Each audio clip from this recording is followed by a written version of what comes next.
Session को लेकर के। तो अब मैं जैसे ही आपको नाम बताऊंगा उनका, जो हमारे आज के गेस्ट हैं, तो आपका जो एक्साइटमेंट लेवल है वो और बढ़ जाएगा। ये बताने से पहले कि गेस्ट कौन है, मैं आपको थोड़ा सा बताता हूं YouTube के बारे में। YouTube में क्या है कि पूरे वर्ल्ड की अगर बात करी जाए तो करोड़ों चैनल्स हैं जो अलग अलग जॉनर्स में हैं, अलग अलग कैटेगरीज में हैं। उसमें से दो बड़ी कैटेगरीज हैं, मोटिवेशन और एजुकेशन। पूरे वर्ल्ड में जो वर्ल्ड का नंबर 1 मोटिवेशन चैनल है वो मेरा है, और जो वर्ल्ड का नंबर 1 एजुकेशन चैनल है किसी इंडिपेंडेंट क्रिएटर का, वो उनका है, जो कि हमारे गेस्ट हैं। उनके 17 मिलियन से ज्यादा सब्सक्राइबर्स हैं। Please give an energetic and warm welcome to the one and only Khan sir.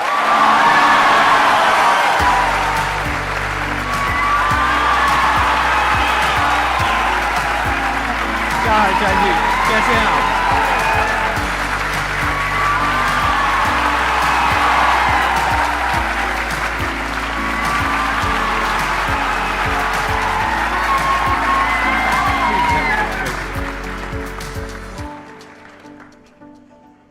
इससे पहले कि ऑडियंस आपसे कुछ पूछे या इंटरेक्ट करे, मेरे माइंड में एक क्वेश्चन है आपके लिए जी। जो बच्चे हैं वो आपके इतने दीवाने क्यों हैं, इतने पागल क्यों हैं आपके पीछे? मतलब मेरे कमेंट सेक्शन में भरा पड़ा था, खान सर कब आएंगे, खान सर कब आएंगे। मतलब ऐसा क्या जादू कर दिया आपने बच्चों के ऊपर? ये सवाल हम आपसे भी पूछते हैं, हमारे पे भी इतना कमेंट आया, इतना मेरे तो ऑफिस में लोग चले आए कि सर कब जा रहे हैं। अच्छा। क्योंकि हम लोग का तो एग्जैक्ट है, वही पढ़ाना है। हाँ। तो देखिए, हम लोग का मेन है कि बच्चों को जो जरूरत रहती है कि अगर लड़का पढ़ने आ रहा है ना, उसके मन में कोई डाउट ना रह जाए। हम उसको कहते हैं कि हम तुम्हें पढ़ा रहे हैं, दम है तो भूल के दिखाओ, याद करके नहीं।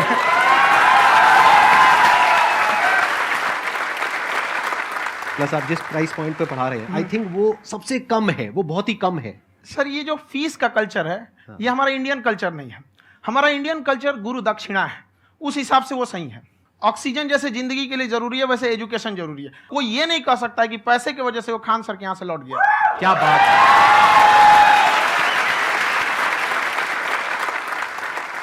मैंने देखा कि आपका ये जो चैनल है कि ये पिछले 3 साल के अंदर अंदर ही ग्रो किया है। हमको जब चैनल शुरू हुआ तो एक दिन में हम 4-5 वीडियो बनाए। एक हमको कुछ आता, आज भी नहीं आता इतना, तो हम देख के कैमरा उमरा तो हम कंफ्यूज हो गए, बाप रे। तो हम एक ही दिन में वीडियो शूट किया, पढ़ाने वाला टॉपिक था। हमको उसके बाद कभी वीडियो नहीं, 6-7 वीडियो एक ही बार शूट कर लिए। और एक जो थे जिनका कैमरा वगैरह था, मेरे पास कैमरे भी नहीं थे उस टाइम, और कैमरा 35,000 का था। तो 6 महीना इसी में लग गया, जो 35,000 इसी में फंस जाएगा। तो उनके कैमरे से शूट किए, उन्होंने कोई चार्ज लिया, उसके बाद हम छोड़ ही दिए। लॉकडाउन लगा, तब हम कहें आप कैसे पढ़ाएंगे? वो तो 1 दिन 2 दिन करते करते अचानक लंबा हो गया। तब हमको याद आया कि ओहो, मेरा एक चैनल भी है वहाँ पे। तो उस समय उस पर लगभग 30,000 सब्सक्राइबर हो चुके थे। तो जैसे लॉकडाउन लगा तो उस पर पढ़ाना चालू किया, और पता नहीं क्या लोगों को पढ़ाई में इतना इंटरेस्ट आ गया कि आपका स्टाइल ऐसा है थोड़ा सा, आप आई थिंक पढ़ाई के साथ साथ में जो बीच बीच में आप थोड़ा बहुत छोड़ते रहते हैं ना, मतलब जो एंटरटेनमेंट चलता रहता है। ये बात हम देखिए, जब हम गुलाम थे ना, तो अंग्रेजों ने एक चाल चला था कि भारत को हम फिजिकली गुलाम रखेंगे 100-200 साल, मेंटली 1000 साल कर देंगे। उन्होंने पढ़ाई का मॉडल चेंज कर दिया। उन्होंने ऐसा डिजाइन किया कि टीचर की रिस्पॉन्सिबिलिटी है वो पढ़ा के चला जाए। टीचर की रिस्पॉन्सिबिलिटी यहाँ खत्म नहीं हो जाती है। पढ़ाना तो कोई भी पढ़ा सकता है, टीचर की इससे बड़ी रिस्पॉन्सिबिलिटी होती है उसे समझाना। वो समझा कि नहीं समझा। अगर लड़का आपके समझाने के बाद डाउट रह गया तो ये आपकी गलती है। लड़का हमसे पूछता है सर इतनी भीड़ है आपके पास, तो कहे सर डाउट कैसे पूछेंगे? हम कह रहे यार तुम्हारा डाउट बचेगा तब ना पूछेगा तुम डाउट यहाँ पे।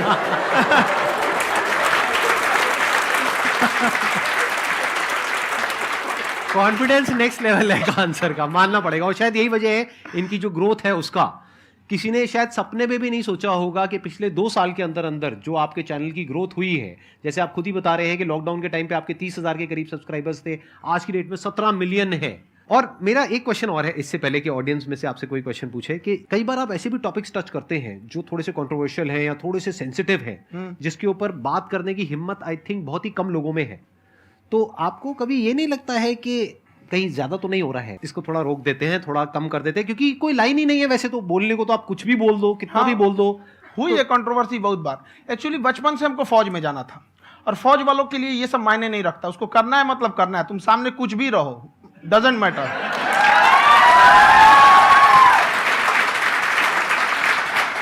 और मैंने YouTube पे देखा कुछ वीडियोस में कि आपका जो इंस्टीट्यूट है वहां पर आज से कुछ साल पहले कुछ बम गिरे थे। हाँ, कुछ गिरे थे, कुछ तो बहुत सॉलिड जगह गिरा था, फटा नहीं वो। मतलब आपके आसपास। हाँ, बम को भी पता है कि टीचर की इज्जत किया जाता है। क्या बात है, क्या बात है। मैं समझ पा रहा हूं कि ये आपके अंदर जो एटीट्यूड है ये कहां से आ रहा है, क्योंकि आप बचपन से ही फौज में जाना चाहते थे, तो आप जंग के मैदान में ही खड़े हैं एक तरीके से। बस फर्क ये है कि आपके हाथ में कलम है, हथियार ना हो करके। हथियार से एक आदमी की जान जा सकती है, हाँ। कलम से बहुत ताकत होता है। शिक्षा एक ऐसा हथियार है ना, हर कुरीतियों से लड़ सकता है, हर तरह की समस्याओं से। और ये एक ऐसा हथियार है, मेटल डिटेक्टर में भी नहीं पकड़ाता है।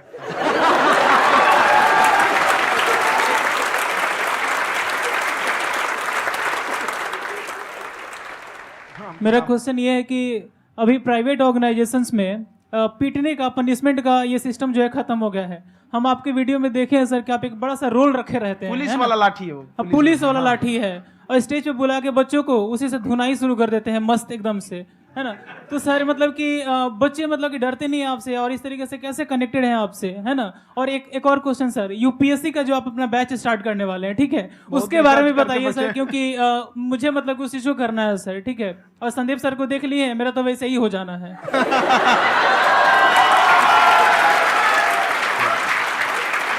क्या हो जाना है? मेरा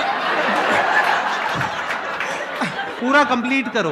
I'll be an IAS officer next year because I have seen you, sir.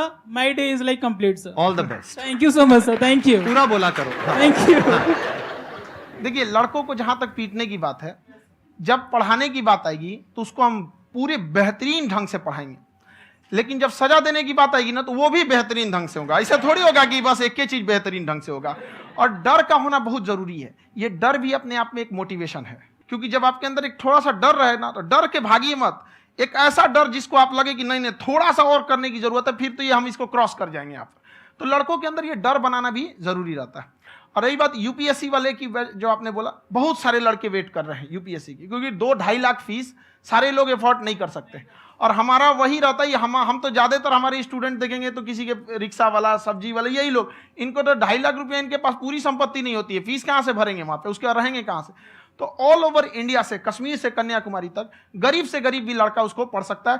यही कुछ 1000 रुपया मंथली, 12-14 हजार साल का पड़ेगा, खत्म हो जाएगा इतना में।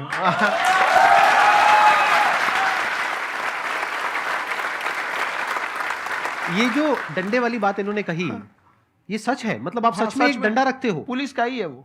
और मारते हो? हाँ, कि मतलब अगर कोई लड़की छेड़ता है या ऐसा कोई भी उल्टा नहीं, पुल्टा काम पढ़ाई करता लिखाई है, कुछ भी गलती करेंगे तो पिटाएंगे वो यहाँ पे, कैमरे पे, ऑन कैमरा, जैसा भी रहे, कुछ भी पिटाना तो उनको फिक्स है। एक तो कोई मतलब विधायक जी थे, उनके लड़का को पीट दिए, तो चला दल बल लेके अपना वहां पे। उसने घर पे नहीं बताया था कि सर ने पीटा है, बस बोल दिया कोचिंग में पीटा है। बाद में पता चला हम पीटे हैं, तो उसके पिताजी मेरे सामने और पीटे।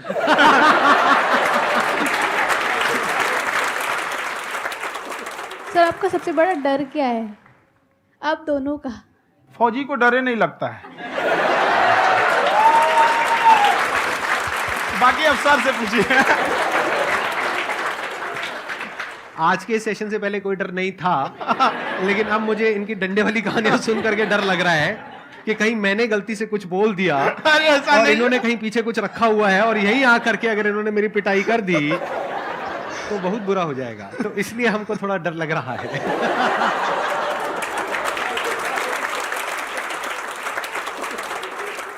आपकी डेली कितने घंटे क्लासेस होती हैं? 6-7 घंटे। अभी भी खुद ही करते हो आप? हाँ, खुद ही हमारे classes स्टाफ करते हो? परेशान रहते हैं। हम 1:30-2 बजे सोते हैं, सुबह 6 बजे उठ जाते हैं, परेशान रहते हैं। यार इतना क्यों करते हो, है ना? कभी तो उनको भी साथ साथ लगना पड़ता है ना? उनको साथ साथ लगना पड़ता है। हम जग गए हैं तो कोई सोया थोड़ी रहेगा, परेशान रहता, दिन में सोते ही नहीं है बेचारा, कहीं कहीं जाके सोते रहता है। हम सीट बांध दिए कि भाई तुम इस समय सो जाना, तुम इधर सो जाना। आपकी शादी हो गई या नहीं हुई अभी? मेरी खुशहाली देख के आप आइडिया लगा सकते हैं।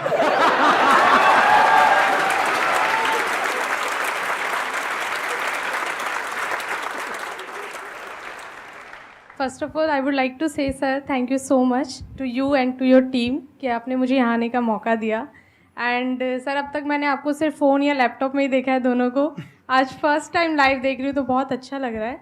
तो मेरा क्वेश्चन ये है सर आपसे, जब हम लाइफ में कोई डिसीज़न लेते हैं कि हमें ये पर्टिकुलर चीज़ करनी है और क्योंकि हम डिसीज़न लेते हैं तो हमारी आदत है कि पहले हम 4 लोगों से पूछते हैं कि तू बता तेरी क्या राय है, तू बता तेरी क्या राय है।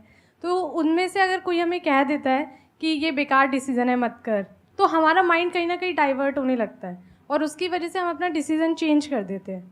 तो मेरा क्वेश्चन ये है कि कैसे हम अपने डिसीज़न पे स्टिक रहे, कैसे हम जो दूसरे के ओपिनियन है उनको अफेक्ट ना होने दें अपने ऊपर। दूसरे से सलाह लेने से पहले एक बार खुद उस पर रिसर्च कर लेना चाहिए, ताकि आप सामने वाला क्या सलाह दे रहा है आपको समझ में आना चाहिए। यहाँ पर ऐसा नहीं है कि कई बार ऐसे होते हैं कि दूसरे वाले को एक्सपीरियंस होता है, तो अगर आपको पहले से आइडिया है, उसके बारे में आप बेहतरीन ढंग से रिसर्च किए हैं कि क्या इसमें प्लस पॉइंट है क्या निगेटिव है, उसके बाद आप किसी से सलाह लेने जाइए। ये नहीं कि मन में आया सीधे बताओ गड़बड़ा जाएगा। तो वहाँ पे पहले आपको R&D करना पड़ता है, समझ में आया कि नहीं। और जिंदगी हो या गाड़ी, जीतेगा वही जो टाइम पे गियर चेंज कर रहा है। तो डिसीजन चेंज करना बहुत ज़्यादा गलत नहीं है। इन्होंने बहुत अच्छी बात कही है और मैं इसी बात में थोड़ा सा और ऐड ऑन करूंगा कि ये जो आपने कहा ना कि अपने डिसीजन पे स्टिक कैसे रहें, ये कोई अच्छी क्वालिटी नहीं है, क्योंकि टाइम टू टाइम आपको अपने डिसीजंस को चेंज करना होता है। जैसे आपने 4 लोगों से डिस्कस किया, कोई इंसान कुछ पॉजिटिव बोल रहा है, कोई नेगेटिव बोल रहा है, उससे फर्क नहीं पड़ना चाहिए। डिपेंड ये करता है कि वो जो बोल रहा है उसका बेसिस क्या है, क्या वो किसी नॉलेज या एक्सपीरियंस के बेस पे बोल रहा है या ऐसे ही कुछ भी बोल रहा है। ऐसे ही बोल रहा है तो फिर उसकी बात पे ध्यान क्यों दे रहे हो। अगर किसी नॉलेज या एक्सपीरियंस के बेस पे बोल रहा है, फिर चाहे वो पॉजिटिव बोल रहा है चाहे नेगेटिव बोल रहा है, दोनों ही मायने रखता है। उसके बाद में रिसर्च करनी है और फिर रिसर्च करने के बाद में फाइनल डिसीजन अपना खुद का होना चाहिए। अब वो डिसीजन उससे अलग भी हो सकता है जो आपने पहले लिया था, और वो सेम भी हो सकता है। सर मेरा क्वेश्चन दोनों से है आपसे, how to deal procrastination and laziness. हमारा ब्रेन है ना, ये बहुत आलसी टाइप का, इसको आराम खोजना पसंद है। अब थोड़ा सा भी आप इसको आराम की ओर लेके चले गए ना तो फिर उधर ही रहेगा। आप सोचेंगे 10 मिनट आराम कर लेते हैं ना, तो 10 मिनट 2 घंटा बना देगा। उसको टॉर्चर कीजिए, चल 10 मिनट बाद में। उसको आप उस पर हावी में, वो कह रहा है कि हमको आराम चाहिए, आपको हाँ आराम मिलेगा, पहले काम फिर मिलेगा आराम। तो आप उसके हिसाब से मत चल। आपका मन कर रहा है थोड़ा सा देख लेते हैं, कोई नोटिफिकेशन आया, आप कोई काम कर रहे हैं, क्यों पहले काम कर लीजिए, बाद में देखिएगा ना नोटिफिकेशन। आप हावी मत होने दीजिए यहाँ पे। अगर आप 5 मिनट भी थोड़ा सा लूज पड़े ना, थोड़ा सा कमर सीधा कर लेते हैं, 2 घंटा बर्बाद कर दिया आपको। हावी मत होने दीजिएगा उसको अपने ऊपर। प्रोक्रेस्टिनेशन को तोड़ने का एक ही तरीका है, सबसे छोटे लेवल पे ले जा करके उस गोल को तोड़ दो। यानी वो गोल बहुत बड़ा है, उसको ब्रेक डाउन करो, उसके सबसे पहले स्टेप पे आ जाओ कि उसको अचीव करने का सबसे पहला स्टेप क्या है। जैसे गाड़ी चलाना सीखना है, उसको सबसे पहला स्टेप क्या है। अगर घर में कोई नहीं है सिखाने वाला या सिखाने वाली, तो बाहर जा करके जो गाड़ी का ड्राइविंग स्कूल है उधर जा करके पैसे दे दो। अब फंस गए ना तो फंसा दो अपने आप को। दिमाग ये लगाओ कि अपने आप को कैसे फंसाया जाए। जब हम फंस जाते हैं ना तो फिर हमको वो काम करना ही पड़ता है। Then there is no looking back. जब तक आप सोच रहे हो तब तक सोच रहे हो, उसको बोलते हैं पैरालिसिस ऑफ एनालिसिस, कि आप सोचते चले जा रहे हो अपने माइंड में, मैं ये करूंगा वो करूंगा वो करूंगा वो करूंगा, और प्रोक्रेस्टिनेट हो रहा है, वो चीज टलती चली जा रही है। तो उसको छोटे से छोटे लेवल पे ब्रेक डाउन करके उसको कर दो, दैट इज नंबर 1। और जैसे ही करना शुरू करते हो, कोशिश करो कि उसको जब तक कि आप सही से नहीं कर लेते हो उसको छोड़ना नहीं है, तो आपकी लेजीनेस भी खत्म हो जाएगी। कई लोगों को तो हमने देखा है, जो सप्ताह में कुछ भी नहीं करता वो भी संडे को आराम कर रहा है।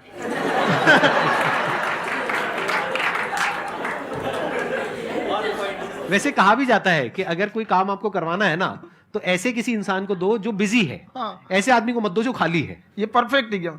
किसी को भी आप देखिएगा जिसको आप कहते हैं कि मतलब थोड़ा ठीक ठाक आप समझते हैं कि नहीं ये बहुत आगे निकल, वो एक काम को खत्म करने के बाद कभी आराम नहीं करेगा। एक काम खत्म हुआ उसको लगेगा हाँ एक खत्म हो गया, अब दूसरा करना चाहिए। और वही जिसको देखिएगा एक खत्म हो गया और आराम करना चाहिए, कभी नहीं, लाइफ में आखिरी सांस तक। सर यहाँ पे सब हिंदी में पूछते हैं, इंग्लिश में पूछते हैं, मैं भोजपुरी में पूछूं? जौन भाषा ठीक लगे तोने में पूछ दो। हाँ सर।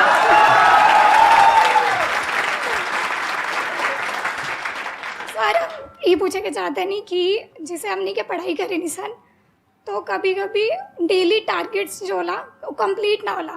अगर टारगेट्स कंप्लीट भी होला तो फिर ऐसा इरिटेशन या फिर वो एंजाइटी या फिर कि और करना है या फिर अभी नहीं हुआ, वो चीज़ हमेशा रहेला। तो वो कम कैसे करल जाए?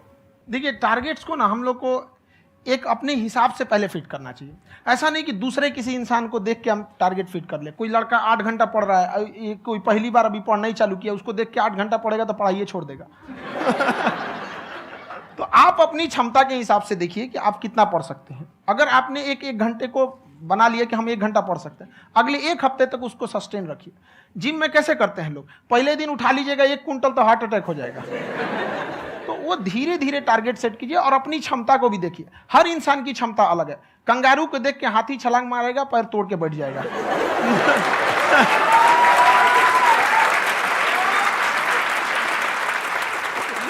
अब संदीप सर का मोटिवेशन देख के इसका मतलब क्या कि ट्रेन के आगे खड़ा हो जाएंगे, ढकेल देंगे तुमको। हालांकि ऐसा कर देते हैं, लेकिन ऐसा करिएगा लोग नहीं, क्षमता पता होना चाहिए। आपके अंदर एंजाइटी हो रही है कि मैंने कर तो लिया है। आप ये नहीं कह रहे कि मैंने कुछ भी नहीं किया है फिर मेरे को एंजाइटी हो रही है। आप ये कह रहे हो मैंने काफी कुछ कर लिया है फिर भी एंजाइटी हो रही है कि कहीं कुछ छूट तो नहीं गया है।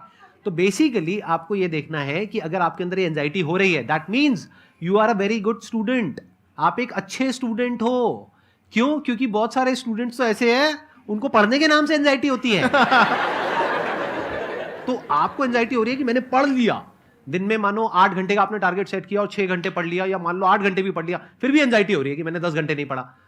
तो ये तो अच्छी क्वालिटी है ना, ये तो एक ब्रिलियंट स्टूडेंट की क्वालिटी है। क्योंकि एंजाइटी उसी को होती है जो केयर करता है, जिसको परवाह है, उसी की तो एंजाइटी होती है। जैसे माँ को अपने बच्चे की, जैसे एक माँ को अपने बच्चे को लेकर के एंजाइटी होती है। हंस लो मजाक उड़ा लो मेरा। कोई बात नहीं, एडिट कर देंगे इसको हम। हाँ।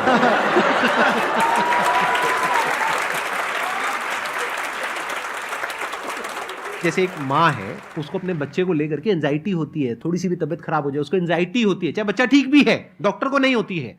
क्यों? क्योंकि माँ को उस बच्चे से प्यार है। तो दैट मीन्स कि आप अपनी पढ़ाई को लेकर के सीरियस हो, इस वजह से आपके अंदर एंजाइटी हो रही है, विच इज नॉर्मल। जहां पर प्यार मोहब्बत होती है वहां पर थोड़ी बहुत एंजाइटी तो होती ही है ना। समझ रहे हो ना मैं क्या कहना चाह रहा हूं? आप लोग समझ रहे हो ना मैं कहां जा रहा हूं? जब वो किसी और से बात करती है तो एंजाइटी होती है ना।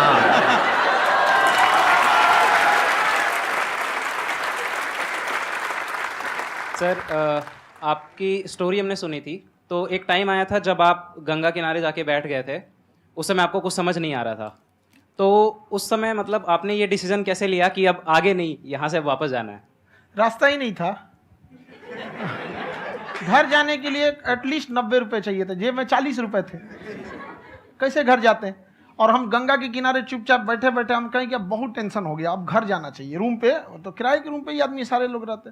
गए वहाँ पे तो रूम लॉक हो गया था। तुम खटखटाए तो ऊपर से गुस्सा से बोले जो ऑनर थे, क्या टाइम हो गया है? तुम कहे 9-10 बज रहा होगा। घड़ी देखिए तो 2 बज रहा था रात का, 2-2:30 बज गया था वहाँ। टेंशन में आप तो होता है, कई बार ऐसा समय आएगा कि लगेगा जैसे अब कुछ नहीं हो सकता है। तो इससे घबराना नहीं है। कभी कभी गुच्छे की आखिरी चाबी भी ताला खोल देती है। जो बातें आपने बताई कि घर में प्रॉब्लम्स ये तो बहुत लोगों ने फेस करी वहां पर। आप अकेले नहीं है, बहुत लोगों ने ये प्रॉब्लम्स फेस करी, बहुत तरह की प्रॉब्लम्स देखी, बहुत तरह की स्ट्रगल्स देखी, लेकिन वो सब इतने कामयाब नहीं हो पाए जितने कि आप हुए।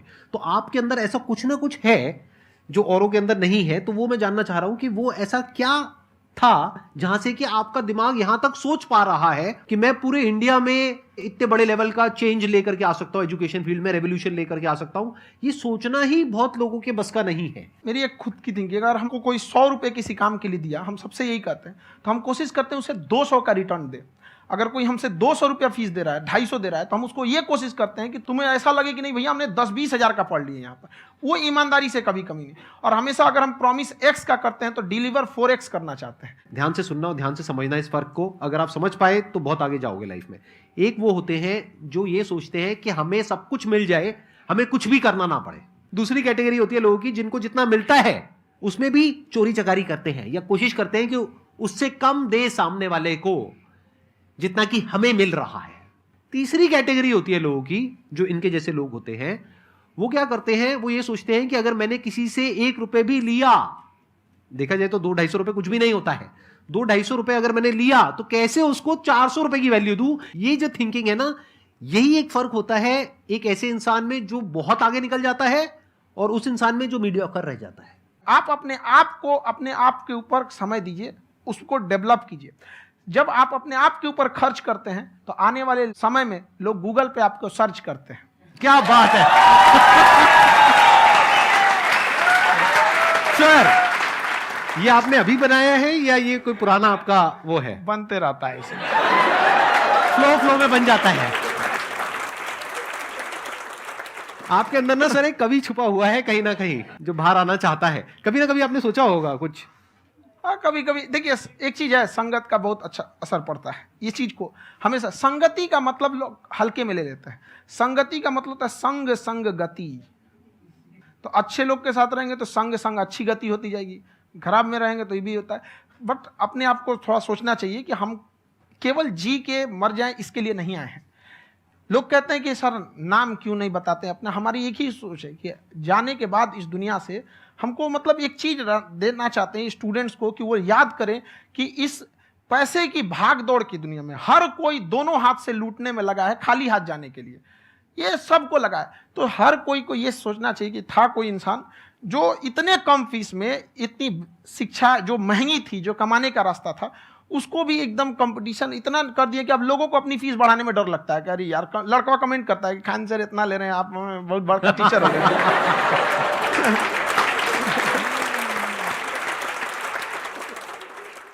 खान सर की एक क्लिप है, ये समय और समझदारी में बहुत फ़र्क होता है। अगर समय रहते समझदारी आ गई तो इंसान कामयाब हो गया, लेकिन अगर समय चला गया फिर समझदारी आई फिर तो बेकार है। तो सर मतलब कुछ आपको ऐसी चीज़ लाना चाहिए जो मतलब बच्चों जो तैयार हो रहे हैं उनको ये चीज़ें मतलब एंड टाइम पर दिखे। समझ रहे हैं आप मेरी बात? नहीं समझ?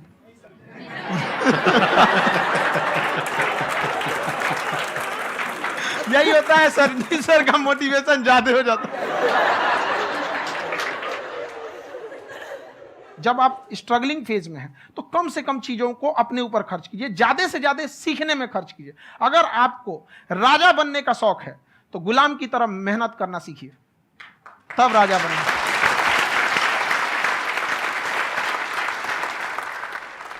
ये दुख, ये दर्द, ये सब तेरे अंदर है।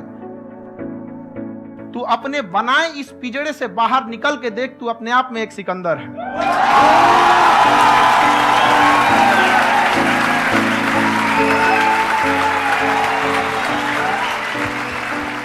Thank you so much sir for coming. बहुत मजा आया मेरे को आपके साथ में इंटरेक्ट करके। आई एम श्योर आप लोगों को भी बहुत मजा आया होगा।